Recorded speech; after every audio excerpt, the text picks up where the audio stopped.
এটা হলো মুজিজা সম্পূর্ণ কোরআন।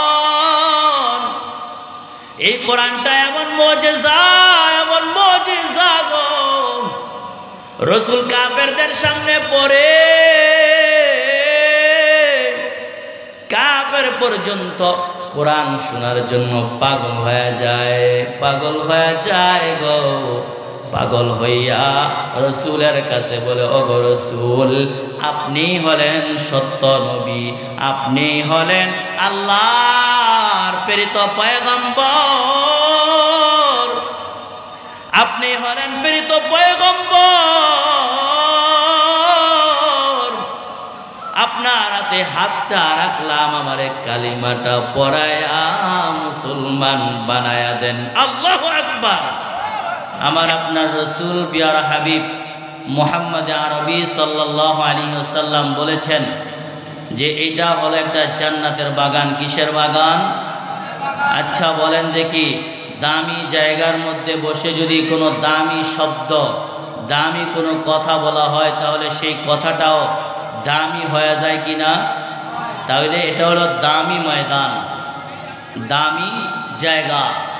এই ময়দানের মধ্যে বসে, দামি ময়দানে বসে যদি আমি দামি শব্দ সুবহানাল্লাহ, আলহামদুলিল্লাহ, আল্লাহু আকবার এই শব্দগুলা বলি, তাহলে রব্বুল কায়নাত আল্লাহ তিনি আমাদের এই বলাটাকে, আমাদের এই শব্দগুলাকে হাজারো গুণে বাড়িয়ে সওয়াবগুলো আমাদের আমল নামায় লিখে দিবেন কে? আল্লাহ রব্বুল আলামিন। কারণ আল্লাহ তো খুশি হয়ে গেছে, আমরা আসছি এখানে, আল্লাহ তো খুশি হয়ে গেছেন। কারণ যাদেরকে তৌফিক দেয় তারাই আসতে পারে।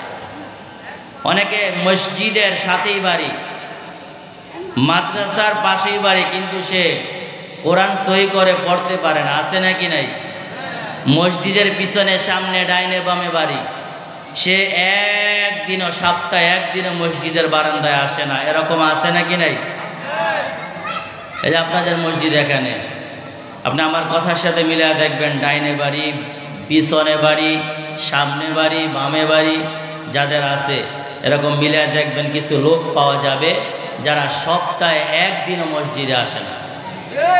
ঠিক কিনা বলেন? কারণ কি? কারণ আল্লাহ তার তৌফিক দেয় নাই যে তুই মসজিদে ঢুকতে পারবি, এই কপাল সে নিয়ে আসে নাই, এবং এই কপাল হওয়ার জন্য সে চেষ্টাও করে নাই।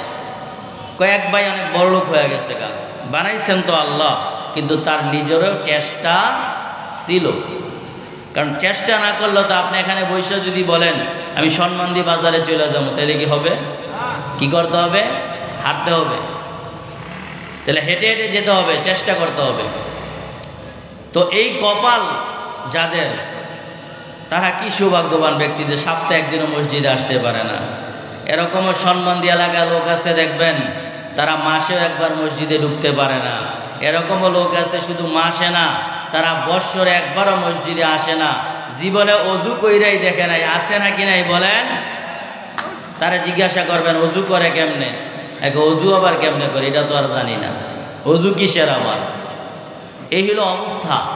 কারণ আল্লাহ তৌফিক দিলেই মসজিদে ঢুকা যায়, তৌফিক না দিলে মসজিদে ঢুকা যায় না। গাড়িওয়ালা তার দাসকে নিয়া যে চলো কর্মচারীকে নিয়ে আয় বাজার করে আসি, বাজার করে করতে করতে নামাজের টাইম হয়ে গেছে। তখন দাস বলতেছেন যে মালিক, মণি বাবার আমি নামাজটা পড়ে আসি। বলে যে কি যে বেজার লাগাস তুই, এখন নামাজ পড়ে? আচ্ছা যা নামাজ পড়ায়। তো মণি অর্ডার দিছে, নামাজ পড়তে গেছে, মসজিদে নামাজ পড়া শুরু করছে। তো নামাজ পড়তে বেশি চাইতে বেশি 15 থেকে 20 মিনিটই লাগবো, 15 মিনিট আর 20 মিনিট আর বেশি লাগে না যদি একেবারে সব পড়ে।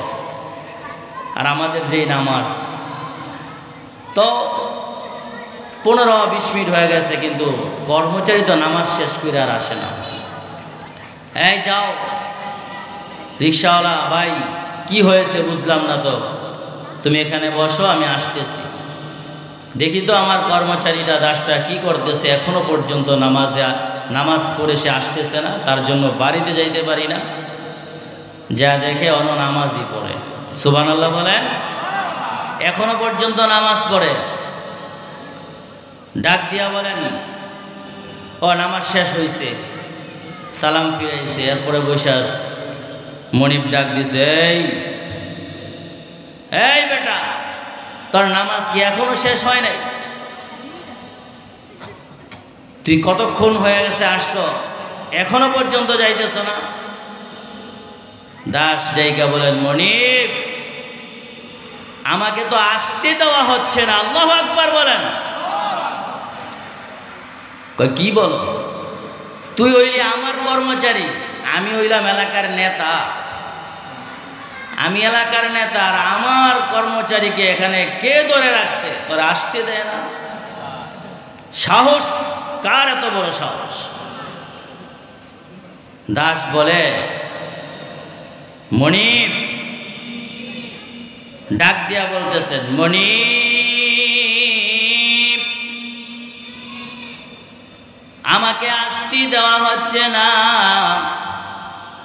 যেই আল্লাহ, যেই মালিক আপনাকে মসজিদে ঢুকতে দেয় না, সেই আল্লাহ আমাকে মসজিদ থেকে বের হতে দেয় না। আল্লাহু আকবার বলেন। কারণ আল্লাহ তো প্রতিটা বান্দাকে আল্লাহর শান্তির ঘরের দিকে ডাকেন। আল্লাহ কোরআনুল কারীমের মধ্যে বারবার বারবার ডেকে বলেন, আল্লাহু ইয়াদউ ইলা দারিস সালাম,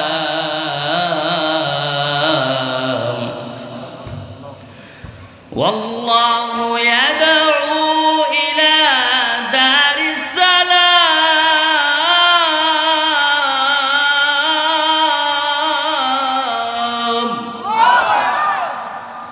আল্লাহ বলেন, আমি আল্লাহ দারুস সালাম, শান্তির ঘরের দিকে আমি আল্লাহ ডাকি। কিন্তু মানুষগুলা শান্তির ঘর কোনটা, আরামের ঘর কোনটা বুঝে না। তার কাজটাকেই বুঝে ভাবছে ক্ষেতের মধ্যে যদি রৌদ্রের মধ্যে থাকিয়া ক্ষেতটা নিরাইয়া শেষ করা যায়, ওটাই মনে হয় শান্তি। কিন্তু আমার আল্লাহ বলেন, ওটার চাইতে শান্তি, আরো বড় শান্তি আমি আল্লাহ দুনিয়ার মধ্যে একটা ঘর দিয়েছি গো, যেই ঘরটার মধ্যে আমি আল্লাহ শান্তি রাখছি, দারুস সালাম।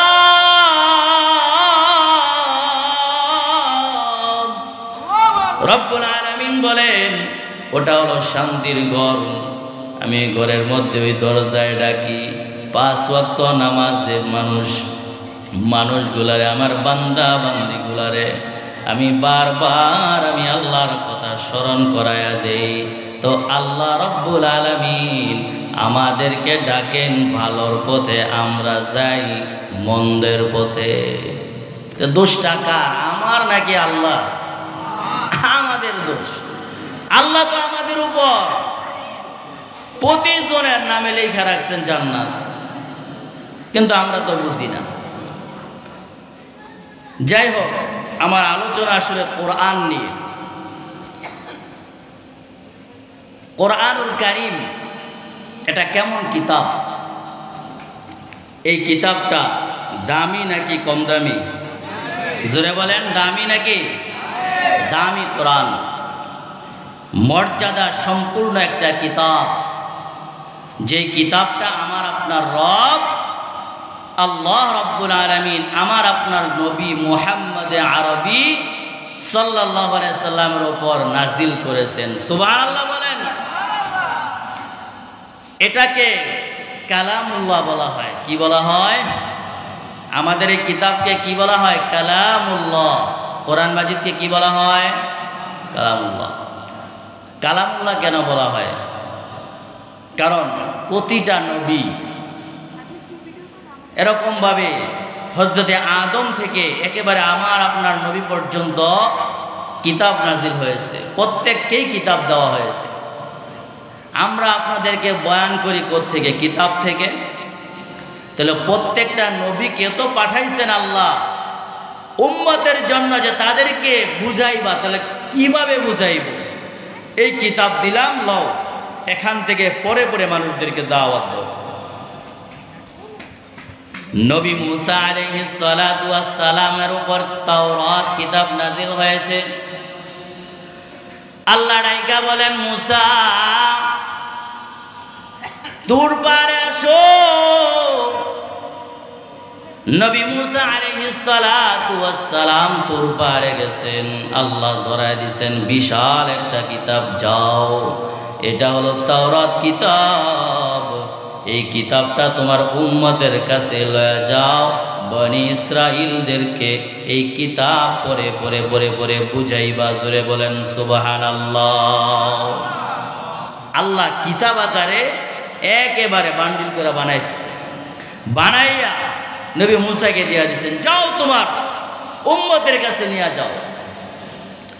প্রত্যেকটা নবীর কিতাবগুলো এভাবে এভাবে হয়েছে, আল্লাহ নিজে বানাইয়া তারপর নবীকে ডাক দিয়া দিছে। কিন্তু আমার আপনার নবীর উপর যে কিতাবটা নাজিল হয়েছে গো, সেই কিতাবটা আমার আল্লাহ রব্বুল আলামিন একদিন দুই দিনে এই কিতাবটা নাজিল হয় নাই। আমার আপনার নবীর উপর 23টা বছর আল্লাহ রব্বুল আলামিন এক আয়াত দুই আয়াত করে করে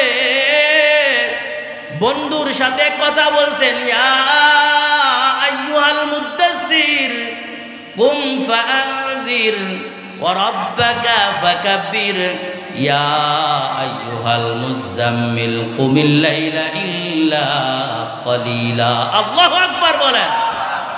বন্ধুর সাথে মোহাব্বতের কথা বলছে, আর ওই যে কথাগুলা মোহাব্বতের কথা, বন্ধুকে আগের ঘটনাগুলা শুনাইছে। আমি নবী মুসার সাথে কি কি ঘটনা ঘটছে, নবী ঈসার সাথে কি কি ঘটনা ঘটছে, নবী আদমের সাথে কি কি ঘটনা ঘটছে, বন্ধু আপনি শুনেন, আপনাকে আমি শুনাইব। এই ঘটনাগুলা, এই হুকুম আহকামগুলা আল্লাহ নবীর সাথে বলেছেন, কথা বলেছেন। এই কথাগুলা আল্লাহ রব্বুল আলামিন কালামুল্লাহ করে আমাদের সামনে কোরআন মাজিদ করে পাঠায় দিছে। আল্লাহু আকবার বলেন। তাইলে বুঝা গেল এগুলা কিতাব না, এটা হলো কালামুল্লাহ। জোরে বলেন কি? কেন? কারণ এগুলো আল্লাহর কথা। কয় মুমিন আল্লাহর সাথে কথা বলবে কিভাবে? মুমিনের মেরাজ কখন হয়? আসসালাতু মিরাজুল মুমিনিন।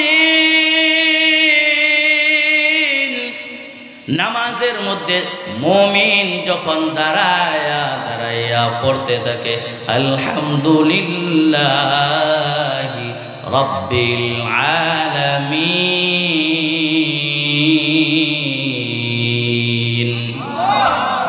এভাবে যখন পড়তেছে আমার আল্লাহ রব্বুল আলামিন ডাইকা বলেন, এই যে মুমিন বান্দা, তুই যেরকম নামাজে দাঁড়াই আমার কালামুল্লাহ পড়ো রে। এই কালামুল্লাহ পড়ার মাধ্যমে আমি আল্লাহর সাথে কথা হইতেছে। আল্লাহু আকবার। এই কালামুল্লাহর দাম আছে নাকি নাই? জোরে বলেন আছে নাকি নাই? এই কালামুল্লাহর কেমন দামি, কোরআন কেমন দামি কিতাব। আল্লাহ রব্বুল আলামিন কোরআনুল কারীমের দ্বিতীয় সূরা সূরাতুল বাকারায় বলেন, আলিফ লাম মিম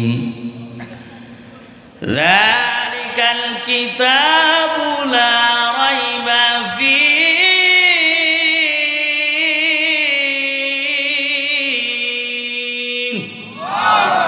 রব্বুল আলামিন ডাইকা বলেন, জালিকাল কিতাব, এটা কেমন দামি কিতাব।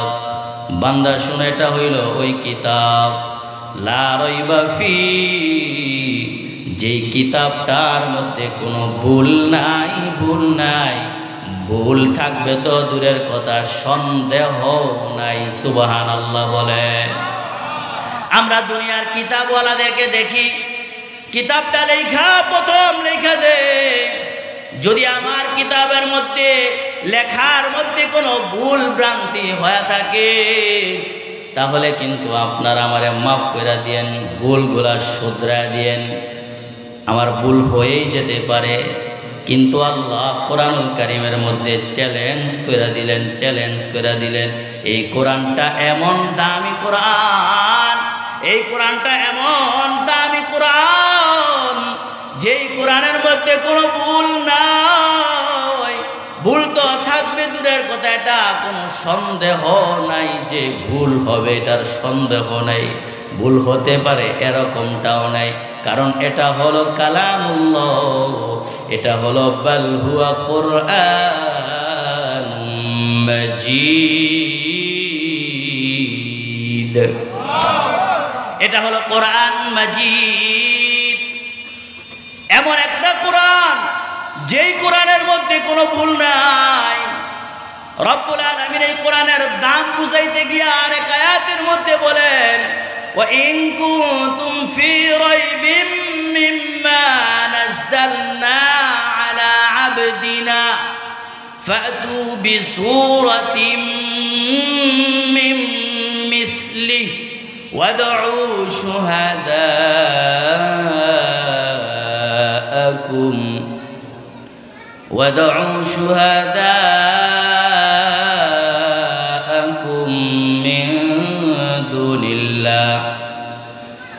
مِّن دون الله إن كنتم صادقين।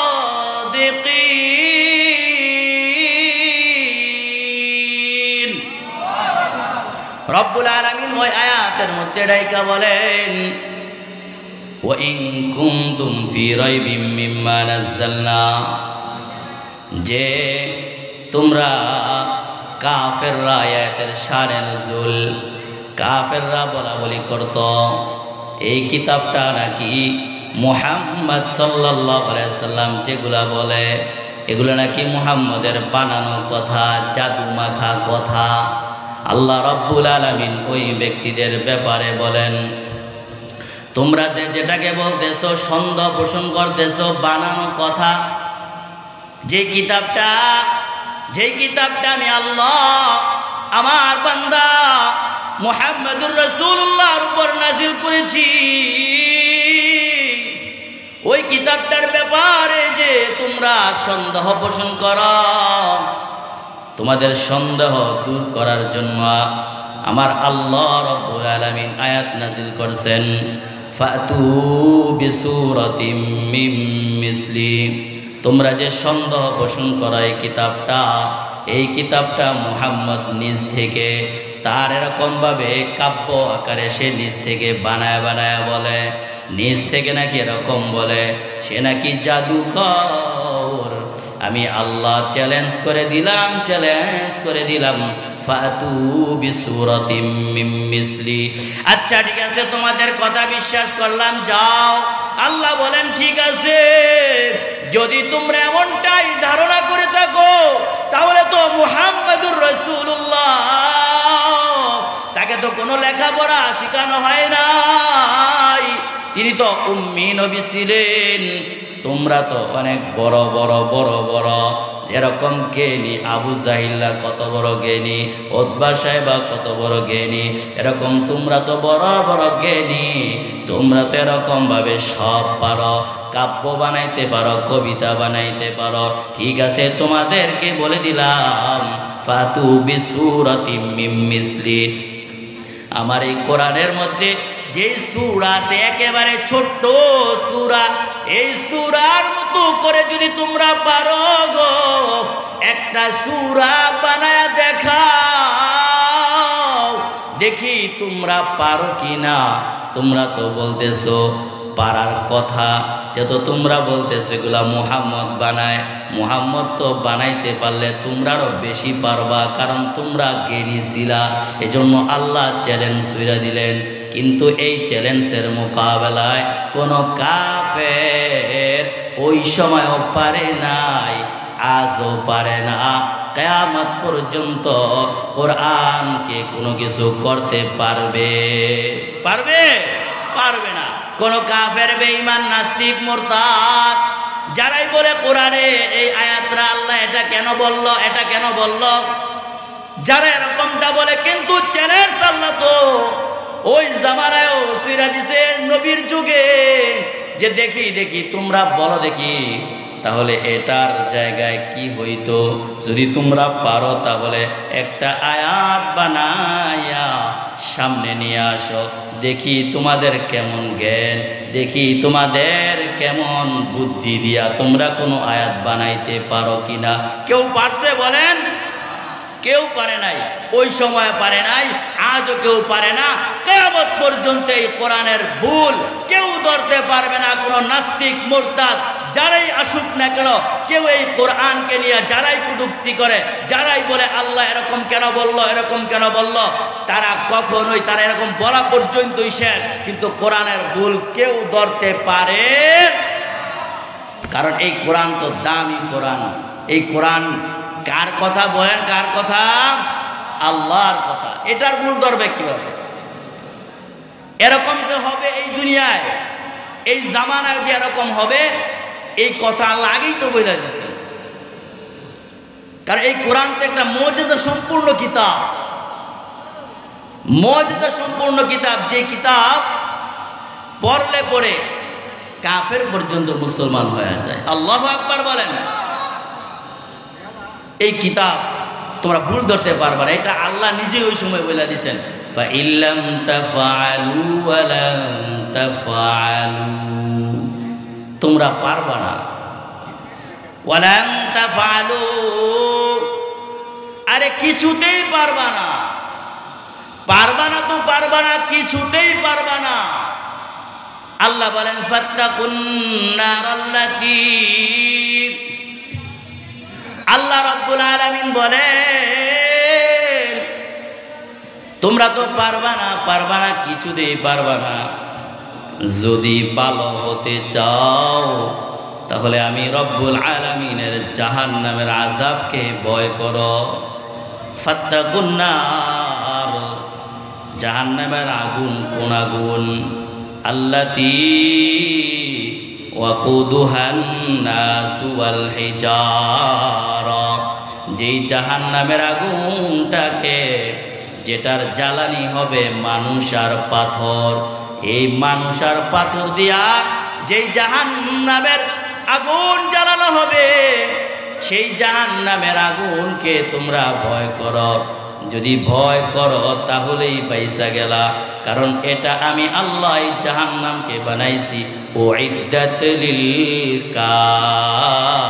কাফিরিন, এটা কাফেরের জন্য আমি প্রস্তুত করে রেখেছি।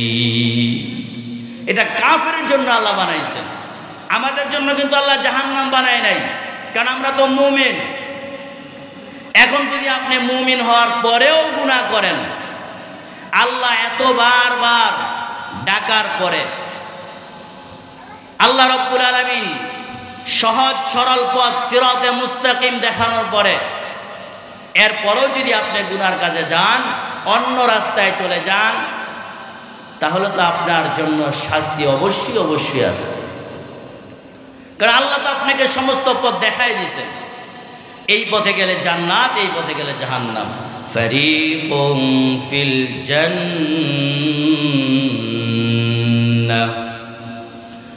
ফারিকুম ফিল জান্নাতি ওয়া ফারিকুম ফিস সাঈর।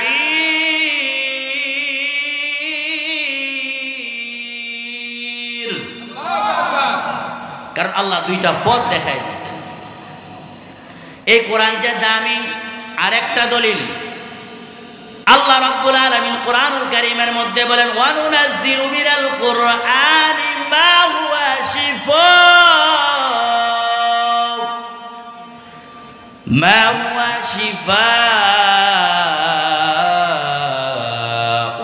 ওয়া রাহমাতুল লিল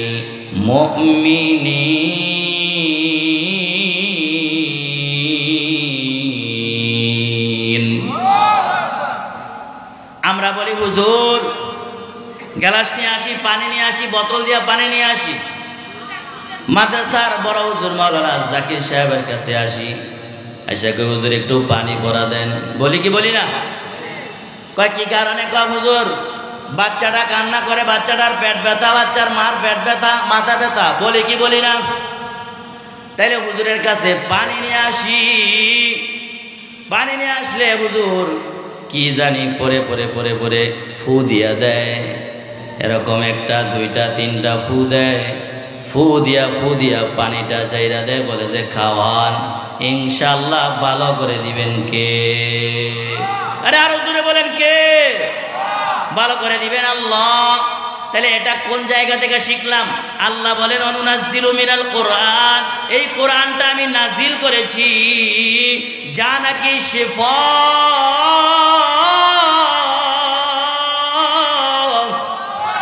এটা হলো শেফা। কার জন্য? মুমিনের জন্য শেফা ওয়া রাহমা, এবং রহমত। আমরা ভাবি চিন্তা করি হুজুর কি দিয়া জানি জানলো। ছোট সময় আমাদের দাদু যখন ছিল, দাদু আমরা দাদারে দাদু কইতাম।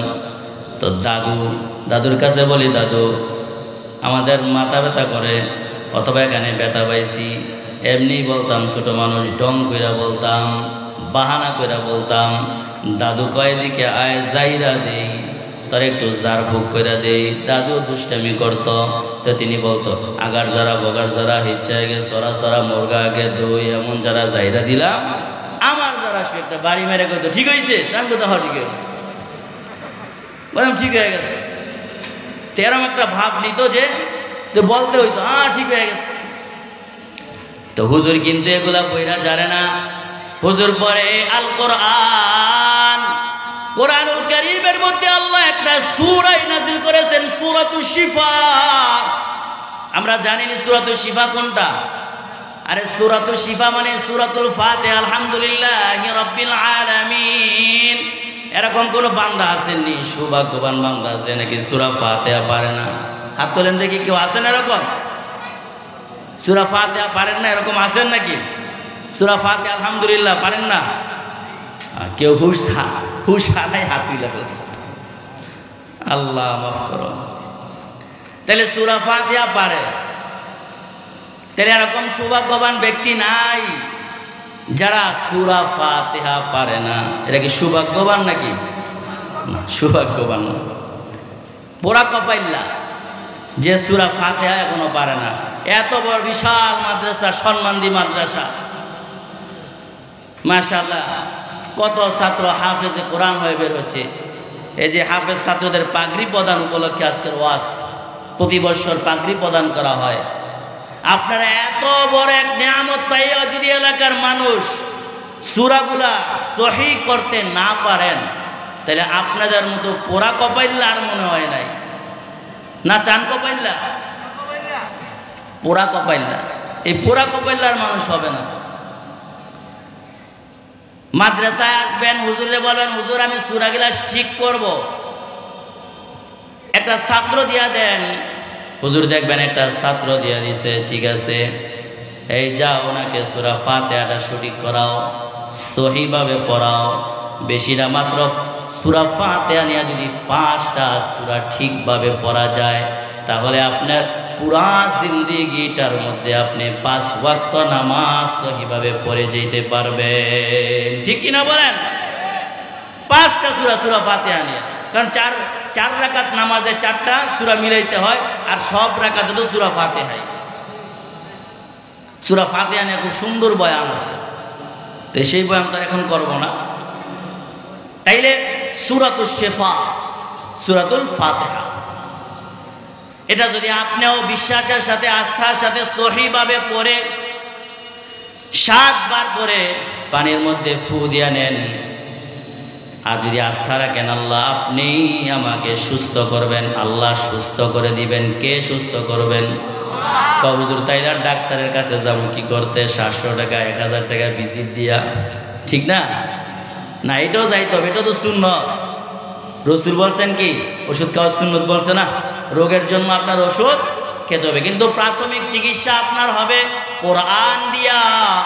যদি আপনি সহিভাবে কোরআন পারেন তাহলে আপনার এই কোরআন পড়ার কারণে, ফু দেওয়ার কারণে পানিটা আপনার আল্লাহ রাব্বুল আলামিন আপনার রোগের শেফা করে দিবেন। কে করবেন? জোরে বলেন কে? তাইলে আল্লাহ বলেন এটা হলো দামি কোরআন, এটা হলো মুজিজা সম্পূর্ণ কোরআন। এই কোরআনটা এমন মুজিজা, এমন মুজিজা গো, রাসূল কাফেরদের সামনে পড়ে কাফের পর্যন্ত কোরআন শোনার জন্য পাগল হয়ে যায়, পাগল হয়ে যায় গো। পাগল হইয়া রাসূলের কাছে বলে, ওগো রাসূল, আপনি হলেন সত্য নবী, আপনি হলেন আল্লাহর প্রেরিত পয়গম্বর, আপনি হলেন প্রেরিত পয়গম্বর। আপনার হাতে হাতটা রাখলাম, আমারে কালিমাটা পড়ায়া মুসলমান বানায়া দেন। আল্লাহু আকবার। এজন্যই তো কোরআন মুজিজা সম্পূর্ণ কোরআন দেখে এখনো পর্যন্ত কোরআন শুনলেই ভালো লাগে। ভালো লাগে কি লাগে না? জোরে বলেন। এজন্যই তো কোরআনে হাফেজরা বিভিন্ন দেশে 1 নম্বর স্থান অধিকারী হইয়া, প্রথম স্থান অধিকার করিয়া তারা বাংলাদেশে পুরস্কার নিয়ে আসে। ঠিক কিনা বলেন? কারণ কি? কারণ কোরআনটা হলো মুজিজা সম্পূর্ণ কোরআন। কোরআনটা হলো এমন একটা কোরআন, কিয়ামত পর্যন্ত এই কোরআন যদি পড়া হয়, ইমাম সাহেবের কাছে যদি শুনেন এক মজা গো, মুয়াজ্জিন সাহেবের কাছে যদি শুনেন এক মজা, আরেক ইমামের কাছে যদি শুনেন এক মজা, মাদ্রাসার তালিবুল ইলম যদি থাকে 50 জন, 50 জনের কাছে 50টা মজা। আল্লাহু আকবার। এই মজা কে দিল? জোরে বলেন কে? আমার আল্লাহ রাব্বুল আলামিন এই কোরআনের মধ্যে এত মজা দিয়েছে গো। যদি আমরা এই কোরআনের মজা বুঝি তাহলে এই কোরআনটা পড়ার জন্য, শিখার জন্য পাগল পারা হয়ে যাব। জোরে বলেন আল্লাহু আকবার। কিন্তু আমরা মজা বুঝি না। আমাদের সন্তানগুলারে কোরআন শেখানোর জন্য পাগল হয়ে যাব। মাদ্রাসায় নিয়ে এসে বলবো, হুজুর আমি আমার ছেলেটাকে হাফেজে কোরআন বানাতে চাই। কারণ ছেলেটা যখন হাফেজে কোরআন হয়ে যাবে গো, তখন ছেলেটা আমার সামনে যখন কোরআনুল কারীমের সূরা ইয়াসিনটা পড়া শুরু করবে, ইয়াসিন ওয়াল কুরআনিল হাকীম ইন্নাকা লামিনাল মুরসালিন আলা সিরাতিম মুস্তাকিম। যখন এরকম ভাবে পড়বে দেখেন মজার মজা লাগে, মজার মজা লাগে। এজন্য আমার আপনার নবী সাল্লাল্লাহু আলাইহি সাল্লামের কাছে যখন আয়াতগুলা নাযিল হইল, কুম ফাআনজির, ও নবী আপনি দাঁড়ান, এখন আর আপনার বসে থাকার সময় নাই, আপনি মানুষদেরকে দাওয়াত দেন। মানুষগুলা সবাই মূর্তি পূজক হয়ে গেছে। আগে সবাই মূর্তি পূজক ছিল, কাফের ছিল। এর মধ্যে আমার আপনার রাসূলকে 40 বছরে নবুয়ত দেওয়া হয়। আমার আপনার রাসূল সাল্লাল্লাহু আলাইহি ওয়াসাল্লাম নবুয়ত পাইয়া, এরকম দাওয়াতের আদেশ পাইয়া আমার আপনার রাসূল বের হয়ে গেছে দাওয়াতের কাজের জন্য।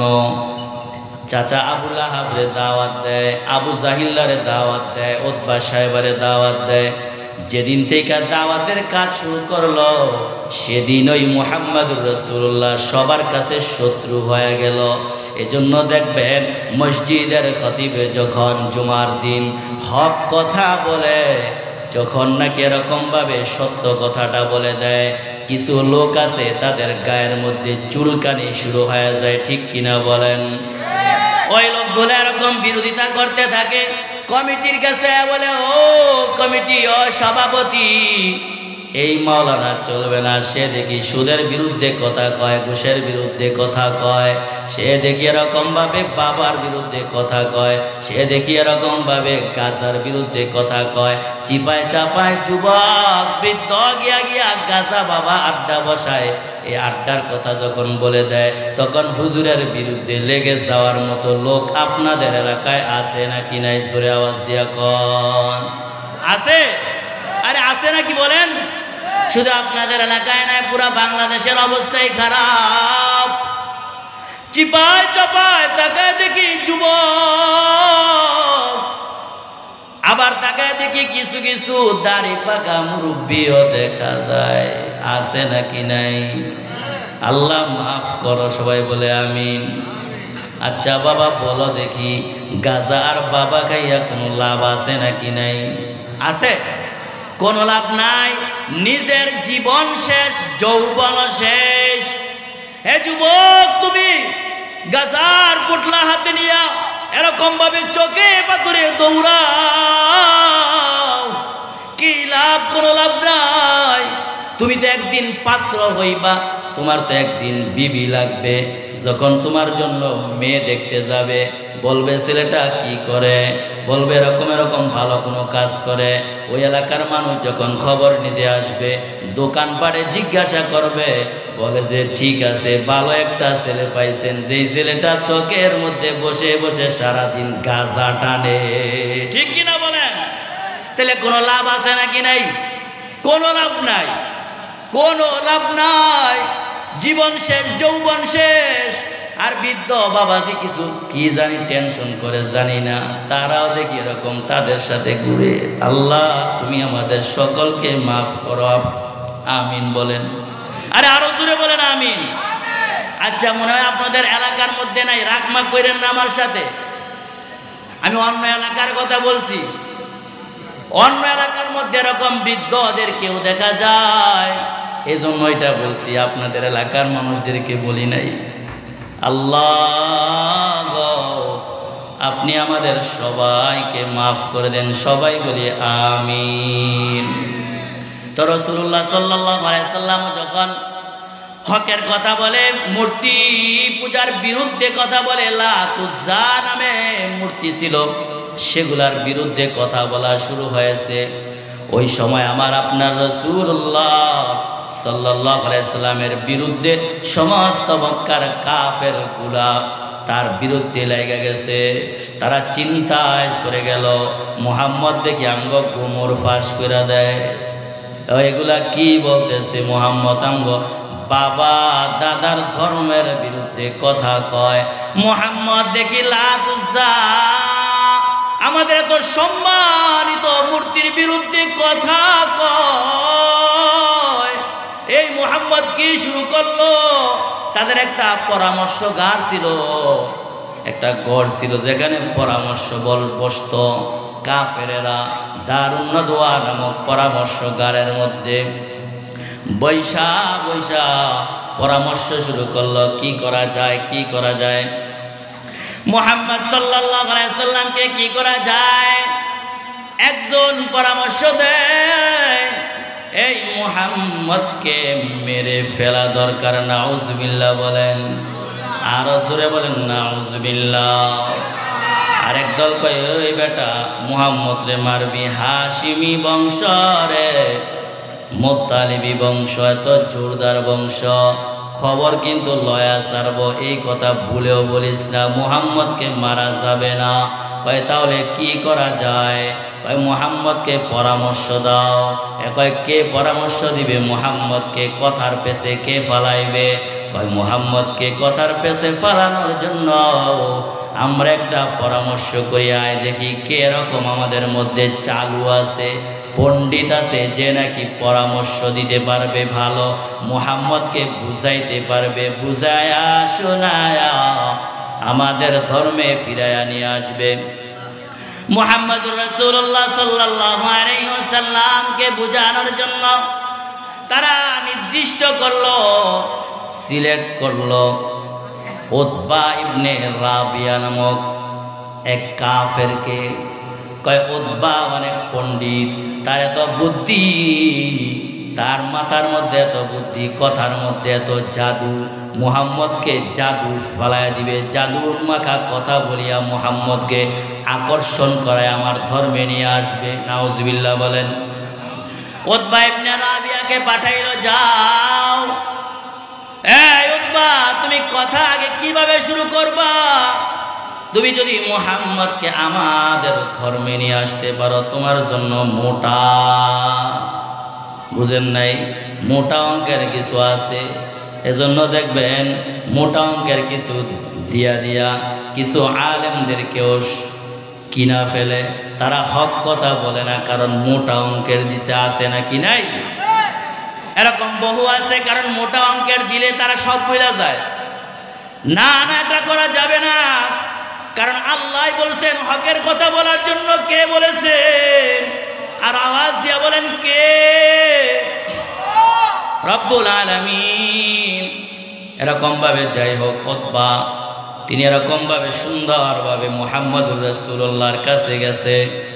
তার ঘরে গিয়া মুহাম্মদকে ডাকলো, গো মুহাম্মদ আসো, আমি তোমার সাথে কয়টা কথা বলার জন্য আসছি। ও চাচা, কি বলবেন বলেন? জি, আমি ফ্রি আছি। তাহলে আমার কথা কয়টা মনোযোগ দিয়া শোনো।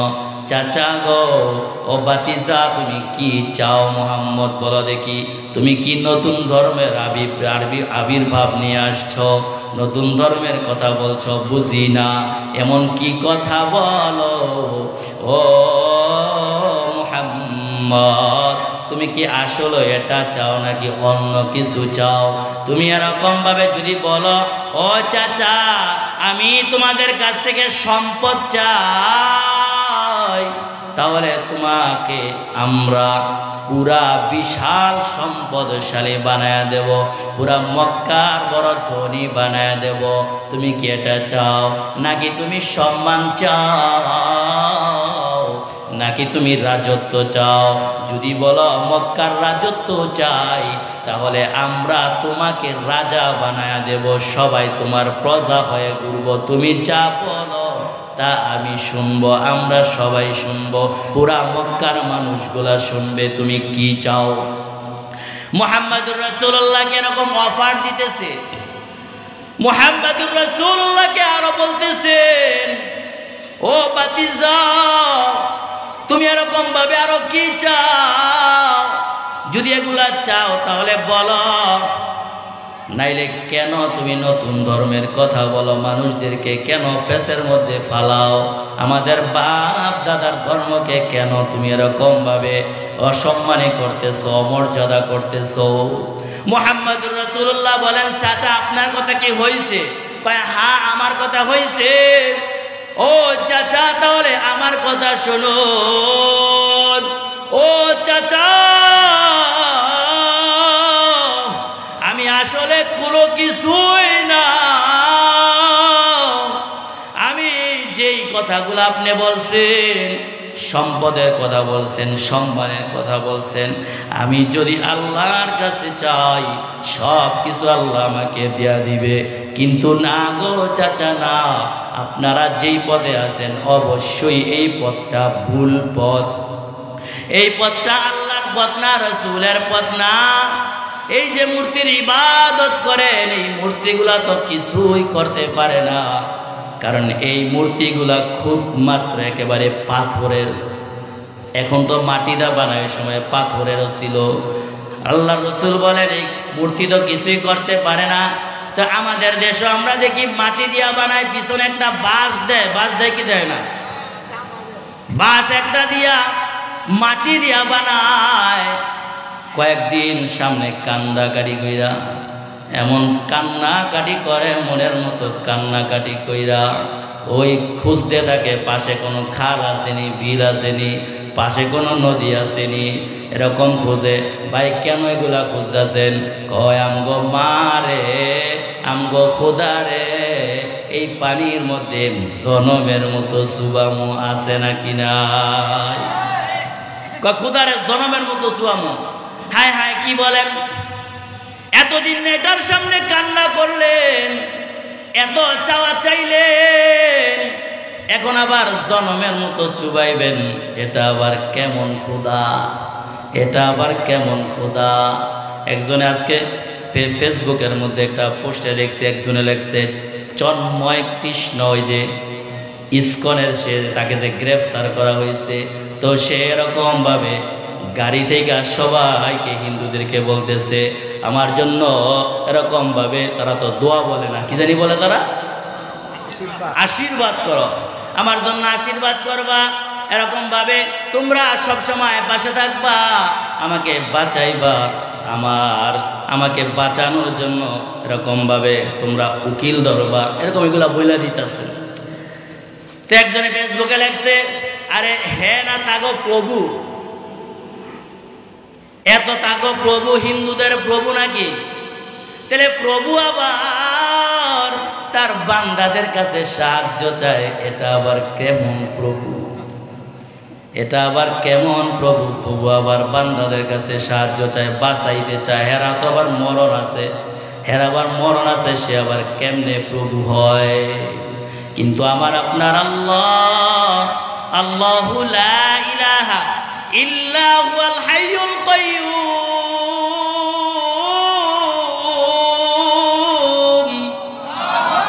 রব্বুল আলামিন বলেন আমি হাই, আমি কাইয়্যুম, আমি আল্লাহ হলাম চিরঞ্জীব, আমার মরণ নাই।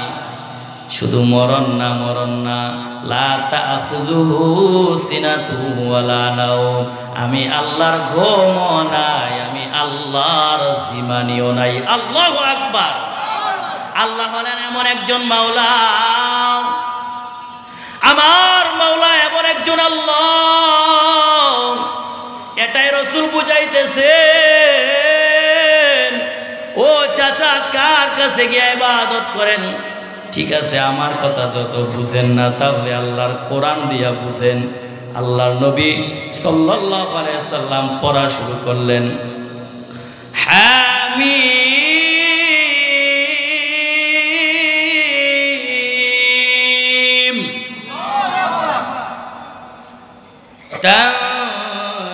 তানজিলুম মিনার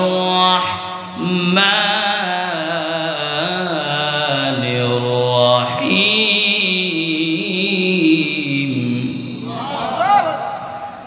আল্লাহ রাসূল সাল্লাল্লাহু আলাইহি সাল্লাম এই আয়াতগুলা, এই সূরাটা যখন পড়া শুরু করলো, সূরাটা পড়তেছে আরো দিক দিয়া উতবা ইবনে রাবিয়া পুরা সূরাটা শুনতেছে। সূরাটা যখন শেষ হইছে, রাসূল তাকায় দেখে গো উতবার চক্ষু দিয়া পানি ঝর করে পড়তেছেন। আল্লাহু আকবার। তাহলে কোরআনের পাওয়ার আছে নাকি নাই? কোরআন মুআজিজা সম্পূর্ণ কিতাব। কারণ হইল এই কোরআন আল্লাহ রব্বুল আলামিনের পক্ষ থেকে এসেছে। রব্বুল আলামিন এই কোরআনটাকে মুআজিজা সম্পূর্ণ করে পাঠাইছেন। তাইলে এই কোরআন সবাই শিখবো তো ইনশাআল্লাহ, বাচ্চাদেরকে শিখাইবো তো ইনশাআল্লাহ। আল্লাহ আমাদের সকলকেই কোরআন নিজে শিখার এবং আমাদের সন্তানদেরকে শিখানোর তৌফিক দান করুক। সকলে বলে আমিন।